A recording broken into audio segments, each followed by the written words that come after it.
Okay. Sathish Master, would you tell me what kind of meditation do you recommend to a general person for a general purpose on a daily basis, something that they can do? Actually, there are a lot of misconceptions about meditation. What people usually want is some otherness, some trance or something like that. See, meditation is not romanticizing with some ideas or some techniques. It's very practical. It is very mundane. I have heard that the famous Jiddu Krishnamurti, while driving the car in the Madras streets, he was meditating. So meditation is a daily routine process. Okay. It's not something different from life. Once you see that it is something different from life, or something I have to practice every day in a particular time, you are making it as a technology, as a machine, you are not a machine. Human being is not a machine. He is an integrated system. So from out of that integrity, out of reflection, out of contemplation, meditation comes naturally. And initially you need certain techniques. Once I was telling about that, once I was taking a class in Osho Glimpse about meditation, and I was asked to give a meditation for all the persons who were sitting there. I mean, I had no idea what I would do. All of a sudden, I was asked. I had no idea. So I sat on a chair and I said, now onwards, do not meditate. Nobody should meditate. Immediately, they started going to meditation. It's like a paradox. I like it though. I've been meditating for since my dad died, and that's when I started this journey to answer my own questions. I like taking that special time. And recently I started even doing meditation as soon as I wake up. It's my way of reminding my own divinity that I am the part of the consciousness, and preparing for my day, that how I want to be. I remind myself I am kind, I am love, and I am grateful. And I want to remind myself whenever I am not during the day, that I can remind myself, okay, I could make it better, and I was not very nice to that person. I like that. It keeps me. Basically, I will tell you, any journey within is meditation. Yeah. You read a book of your interest, you are meditating. True. You are going to a place where you like, you are going to a park, you are going to a temple or a church, or the place you like, or you are meeting a person whom you like. It's meditation. Okay. That I is can see that. I think it is the answer to your question, because in general public, generally, that is meditation. Okay. Then in ancient times, their purpose, their aim was something different, something very transcendental. I like quietening my mind. Yeah. Yeah, I like to stop that chatter, and I love when I feel that stillness, and I feel light, and I love that, and I feel that I'm home. I hit home. Yeah, that is it. So stillness comes naturally. You cannot make you still, because natural tendency of mind is to wander and chatter and this thing. Actually, I am not an advocate of chanting or japa, because it makes your mind dull. Really? Actually, what you have to do is observe your chattering mind, observe your mind wandering passively, not judge. Yeah, without suppose my mind goes to a bar or market or temple, don't bother. It's a mind's nature. Yeah. So just watch, just observe in stillness. It gives you stillness of the mind, because you don't resist, either you don't accept don't judge. Yeah. Such an attitude, when you acquire that such an attitude, such a maturity, meditation naturally happens. That's Yeah, thank you for that. Appreciate that. So I understand that when you, I'm going to study Reiki soon. My classes are starting in first week of November. I'm really looking forward to it. So I believe the first part of that is self-healing. self-healing. So I understand that we all have multiple aspects to heal. So when you are self-healing, how would you decide which aspect to choose first, or would it be given to you, and would you know during that time what would be the first thing that you want to focus to heal? See, self-healing is the preliminary, the fundamental, the basis of Reiki. Yeah. So, after taking attunement is a process. In last session I have explained it. After attunement, you have to put your hands in a cup shape on the major areas, the major chakras of your body. So, you are giving a command to that particular chakra, an energy command or a nano command to that particular area to get activated, and after a time period of 21 days or 1 month, all the chakras are activated and it is getting balanced. That's awesome. That's all, everything is getting balanced. What we need in life is balance. Yeah. Not excitement, not over enthusiasm. Everything in overdose is harmful to life. Anything in overdose. But minimum, on a moderate level, everything is good. Everything is good. So that's the philosophy of Reiki. Actually, Reiki believes in balance, not in excess energy. Some people are, I have seen God, and some experiences. What's the meaning of experiences? There's no meaning in experience. Because every day, every morning, every noon, every night, we are experiencing, going through different aspects of life, different dimensions of life. Everything we can call experience. Yeah, there is no separate experience. This is a great experience for me. When you separate, when you divide, it gives conflict. That's the cause of disease. That's the cause of illness. That's kind of you're judging, right? Judging. That kind of judging. And one more I will add. This disease or illness is a myth. Because you are really healthy, you are really happy. That's what you Indian saying, say that Aham Brahmasmi. Brahma means everything is perfect. You are divine. So how come you be ill? How come you be diseased? It's not reality.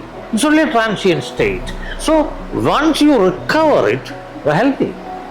Your normal sense of being is, as a whole, that you are healthy, happy, and wealthy, lucky. I love that. So such affirmations I usually give as a Reiki Grandmaster. I give affirmations while attunement. I'm healthy, wealthy, lucky, happy, and I love strong. affirmations. Once it goes to subconscious, it is there, it will be there, and we become. As the mind, so we are. So the man, and so the world. Beautiful, beautiful. Thank you. I want to ask about pineal gland activation. Is it the same as Kundalini awakening, or is it those two things are different? I've been very fascinated about. I'm a big fan of Dr. Joe Dispenza and his work, and he trains people to have the activation of your pineal gland, where you can. I guess that's the way you become the part of your higher being. That's one,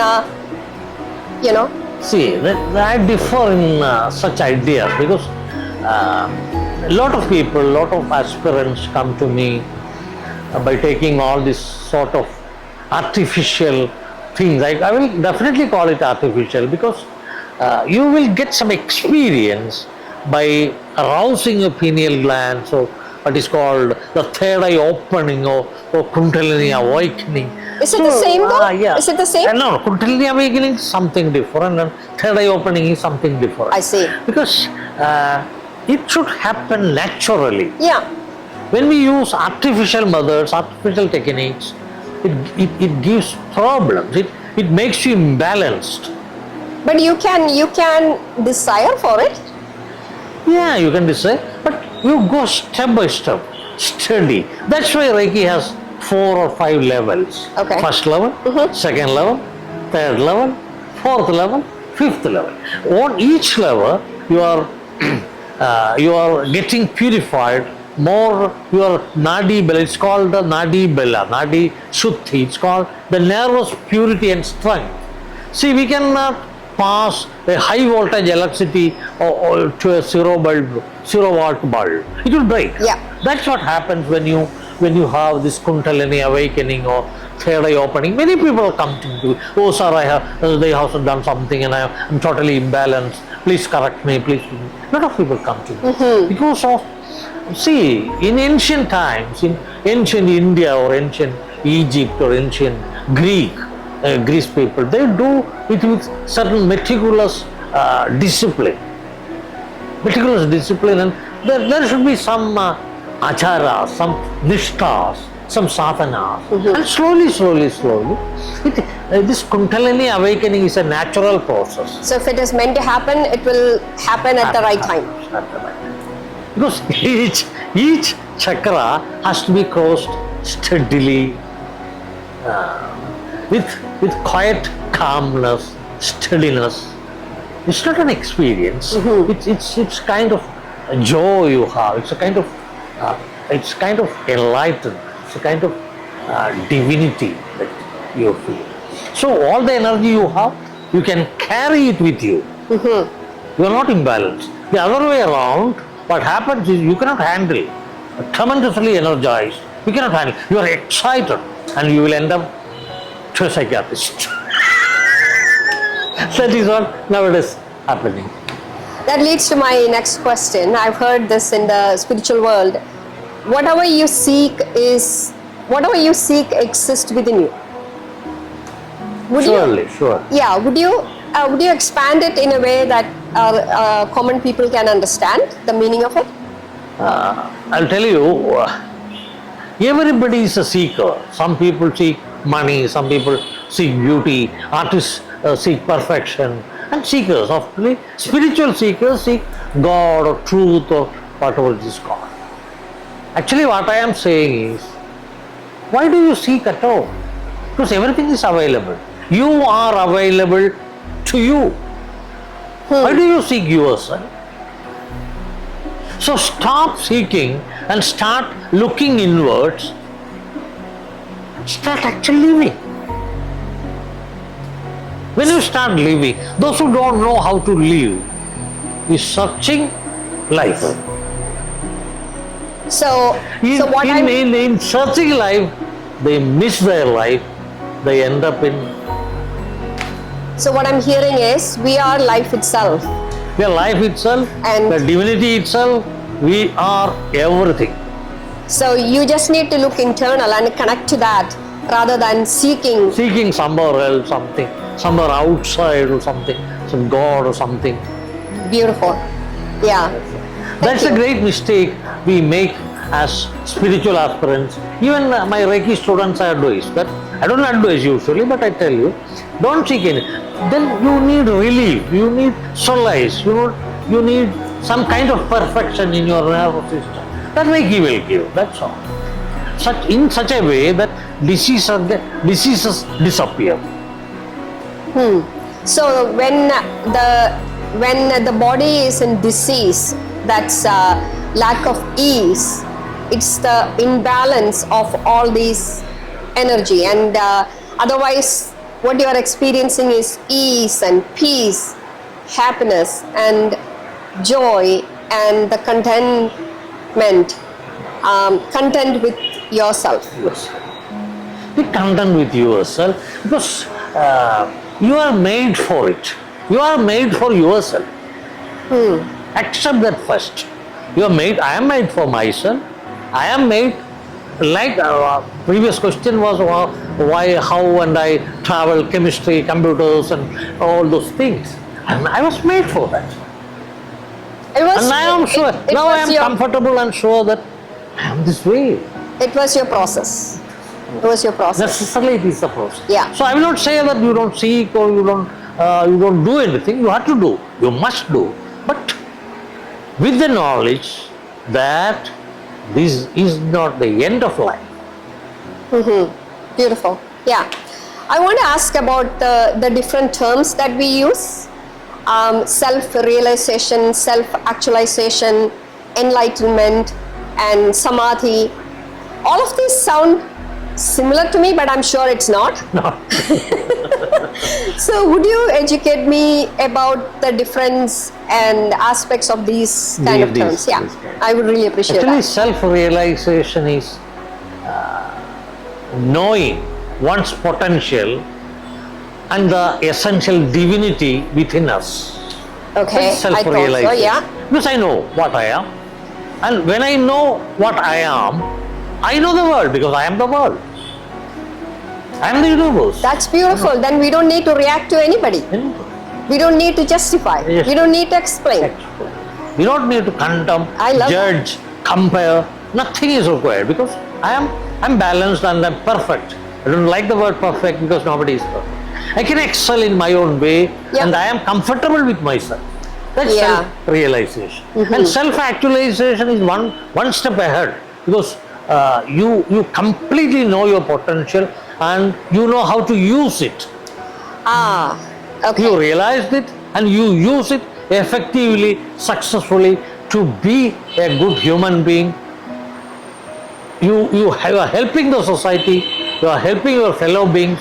That is self-actualization. That makes sense. So what about enlightenment? Enlightenment it's also a misnomer because certain geniuses say that there is no thing called enlightenment. I see. It's true. I believe in all that. It's not a belief. It's, enlightenment is initially it triggers our journey, but finally what we realize is that there is nothing. Not a point. There's not a destination called enlightenment. We realize that it is a continuum. It's a continuous process of living. Is enlightenment. So is it more like an awakening? Yeah, it's a kind of awakening. Okay. Awakening is more, it's an apt word. It's a kind of awakening. It's a stick of idea, it's a stick of a notion or intuition, but I don't know what it is. It's an intuition that, why? Why is that? Why is it? I don't know whether I reached, I'm not sure that I reached. In Upanishad it says that I'm not sure whether I know it, I'm not sure that whether I don't know it. That's a state in enlightenment. It's a kind of awakening. And of course, that such persons are different. They're unique. So what does samadhi means? Samadhi is also a misnomer.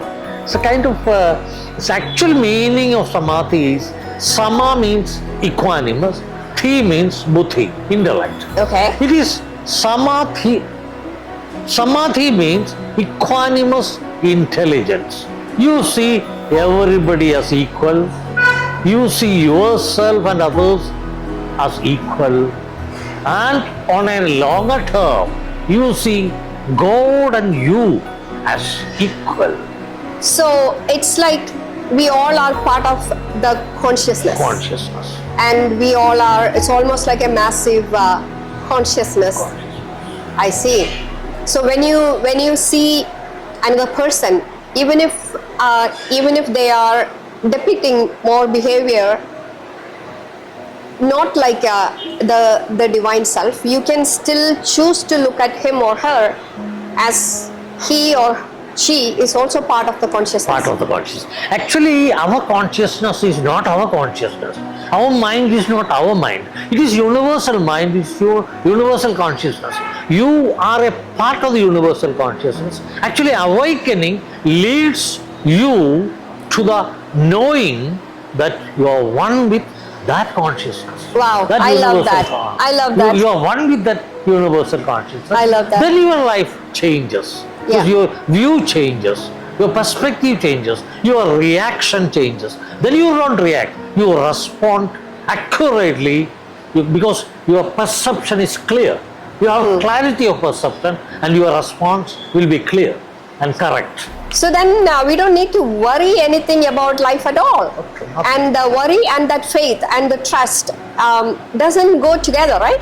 I've seen even in my family, everybody, they all do the religious rituals, but they are really worried about everything. Everything. So my question is, after practicing all these things, if that's not helping you trust, even in Bible, Jesus said that you got to be like the birds in the sky, Yeah. that you trust. But then what happens? Why people fail to have that faith and the trust Yeah. when something goes Yeah. bad, or even if nothing goes bad, Yeah, they just worry. personally, I have experienced and said that religious people are more dangerous than ordinary people. Because they are not truly religious. If you are truly religious, you are totally unconditional.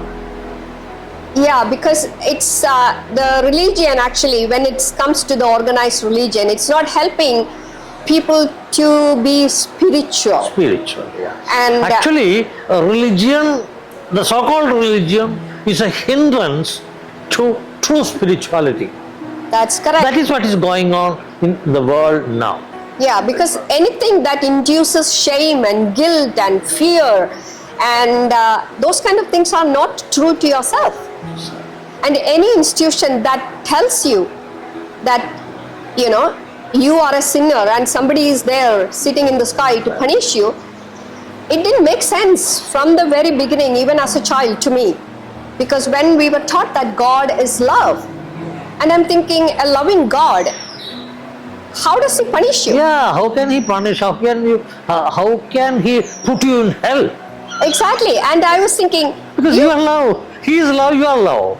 And that's called spirituality. Once you understand that you are love, you call God is love, and love is one. and Whoever loves, if your Exactly. pet animals love you, you love pet animals, you love your children, you love your parents, that love is God. And how can it be against you? How can it be against something? totally, I thank you for saying that. I really appreciate that, because I always questioned that, and no one answered to my satisfaction. But now I have, in my own journey, I have learned that, and I'm really glad that I have learned it. Right. And what I understood now, anytime, even now, if I am behaving away from love, I'm going away from the true sense of who I am. And as long as I am, my behavior and my thoughts and my emotions are focused in love, I like that. See, love is not an emotion. Love is, yeah, it starts with an emotion, it starts with a feeling, but it's a phenomenon. That's why I say that Jesus Christ is not a person, it's a phenomenon, it's a quality. Yeah. Any what we call avatar, the incarnation, they're not persons, they're qualities, they're phenomenons. That's why even now we can experience them. That's correct. You can experience, if one deserves, you can experience Jesus, you can experience Krishna, you can experience Buddha, you can experience Mahavir, you can experience Jesus. Adishandara. Yeah. How it happens? Because they have been made they have their own philosophy, and that philosophy has become a phenomenon. It is an essence. It is not a form and name. It's an essence. Yeah, And that, when you leave that form and name, their essence is saved. The essence of Jesus, the essence of Buddha, the essence of Shankara, the essence of Krishna is saved. That's why in Bible, while Jesus saying, the kingdom of God is in your oh heart. my God, you read my mind. You literally read, because I was going to say that. I love that phrase. The kingdom of heaven is within you. Within. You literally read my mind. That's why I said that mind is the same everywhere. Mind Wow. is universal. That's unbelievable. I was just thinking about that. Wow. So, yeah, what I was pointing out is, I'm seeing, not comparing, I'm seeing the similarity of great masters or great Mahatmas. Because in Bhagavad Gita, Krishna says, Ishvara sarva bhodeshu hrideshe arjuna tishtadi pramayan sarva logana yantra ruthani mayaya. And Krishna says that Ishvara or God is sitting in your heart. It rotates, revolves the entire world in yantra. That's a technical Indian phrase. In Tantra, like you might have seen the Sri Chakra is a representation of the entire world, geometrical representation. Through that Tantra mechanism or geometry, the entire world is rotating. So if you are connected to spirituality and the true sense of who you are, we don't need to judge anybody, right? No matter what they do. Let them be themselves and be ourselves. What others say, we don't bother. I love that. They don't have the right to say, because I have the right to be myself and they have the right to be themselves. That's awesome. Yeah, I was just talking to you before we started this conversation.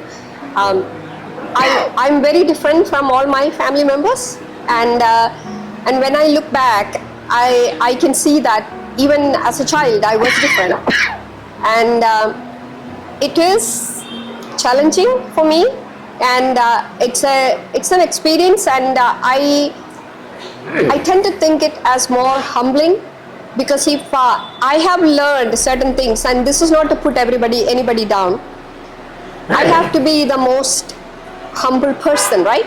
Because I can understand them better, but it was not that easy. Yeah. And sometimes it's still not easy. Yeah. It's pretty challenging, and sometimes it's kind of isolating as well. Absolutely. And so then I tend to remind myself that I am not alone, and I sense the power of non-physical beings with me many times, Yeah. and the guidance that I have, and it's beautiful. And It's different kind of. See, basically, people gravitate towards solace. They want a relief. They're suffering. How many people come to me? More ladies actually, to many kinds of suffering, many kind of pains, many kind of illness, many kind of. why do you think women suffer more? Yeah. Why? Because that's my experience. Believe me, last day also, as one lady was in lady for online class. So many people. They're working in many countries, United States, Britain. I don't know the case of actual Americans, actual citizens. I don't know, but those ladies have. They're more creative. Yeah, they're more intuitive, I think, and they express more freely. More freely. So they are more. They think more. Yeah. They expect more. So any expectation lead to disappointment. That is what is going on with us. Yeah. But we cannot openly say it, because we are supposed to give relief. We're supposed to give a cure. Do you think maybe then they are expecting it wrong? Actually, no, it's not wrong. Maybe they are not getting from their family. I see. Okay, gotcha.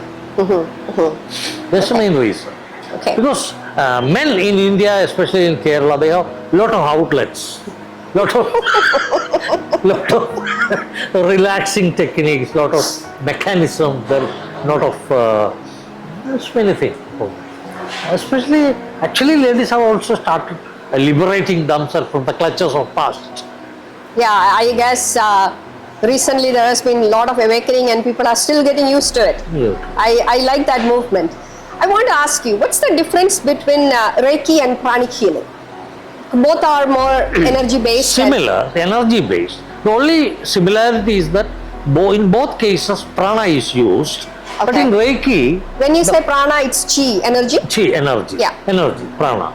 And in Reiki, when you give attunement, it is somewhat permanent. Okay. The energy is channelized for a lifetime and even life after. But pranic healing, when you take energy from the natural sources, when trees, when sea, is just for the moment.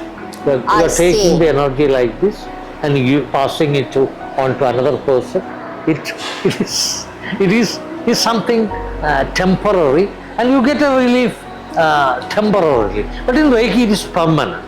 Once Reiki cures a disease or illness, it's permanent. Wow. It's forever. That's very powerful.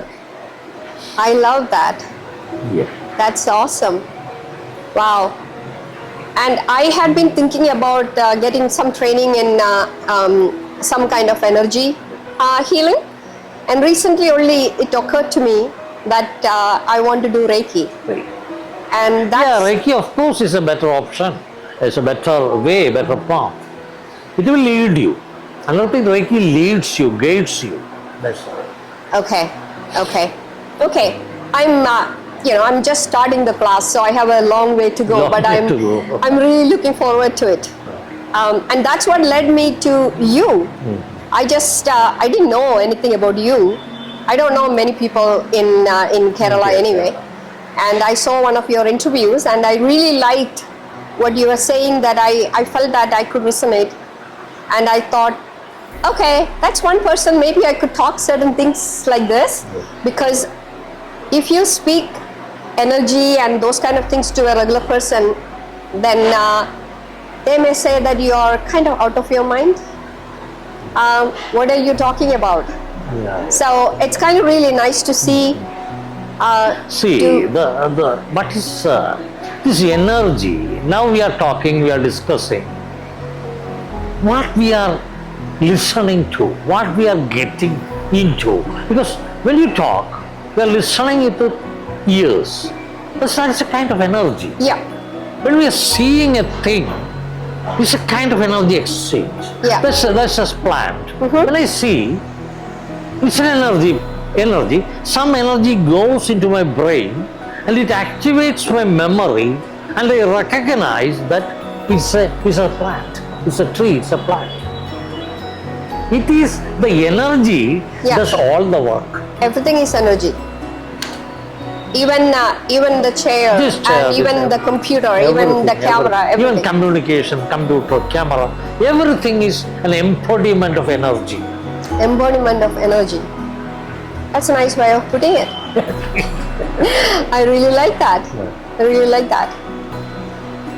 So energy work is tremendous, because basically what remains after our passing away or death is our energy, our consciousness in this universe. So if you are so powerful, if you are much a masterly man, your energy will help further after your death. So that's my question. So when do we stop coming back to this physical realm? When do we decide? I believe I read a lot of books about life and death. One of the books, Many Lives and Many Masters by Dr. Brian Weiss, talks about him having the interaction with the different masters. So I believe those hierarchy, those masters, they are not coming back to as physical human beings anymore. Is that the way? Yeah, it is usually in Indian philosophy, it is said that once you get freedom, once you get enlightened, moksha, you will not come back. I see. So you remain as... There are different kind of muktis, krama mukti, jivan mukti. Jivan mukti, while you are leaving, you are a mukta. That's called jivan mukti. And krama mukti, after death, you are just passing through different layers of this consciousness. That's Bhauma Mandala, Chandra Mandala, Surya Mandala, Brahma Mandala. Like that you are going, and you finally reach in Brahma Mandala. But if you have a sankalpa, for example, Jesus Christ had a sankalpa of coming back after 2000 years. It may happen. They can do. So it is a very mysterious, very tremendously mysterious phenomenon. Yeah. Birth and rebirth and all. So I believe we choose our own family so that we can grow And to who would serve our purpose. Yes. We choose our father and mother, and accordingly it works. I love that. So they can provide you enough ample opportunity for you to grow as and do learn. your work. Wow. So if you don't learn, then this thing will keep happening. Happen. Last question. Mediumship and psychic. I know we all are psychic, but the mediumship is channeling other spiritual energy through. Does that happen often, or is it something that you really train? See, we are all channels. Knowingly or unknowingly, everybody is a channel. And Reiki deals with it, because once you become a Reiki channel, you actually accurately and correctly and appropriately channel that particular energy, that particular positive energy. But if you are a general channel, you are a medium, so several kinds of negative energy is also bound to come. But then we all attract what we are, right? So Yeah, usually attracts like. yeah, so if we are attracting negative energy, maybe we are also vibrating in the lower Vibrating energy. in a negative mode. So that's a learning again. Yeah, that's a learning. That's correct. Huh, I love this. That's a learning. Thank you so much. It's you. been Thank you very much. a pleasure, Yeah. and it was a great opportunity for Okay. me to ask some questions, and I think I've got all the answers that I needed. Appreciate it. Okay, thank you. See you again. Okay, thank you. Thank you.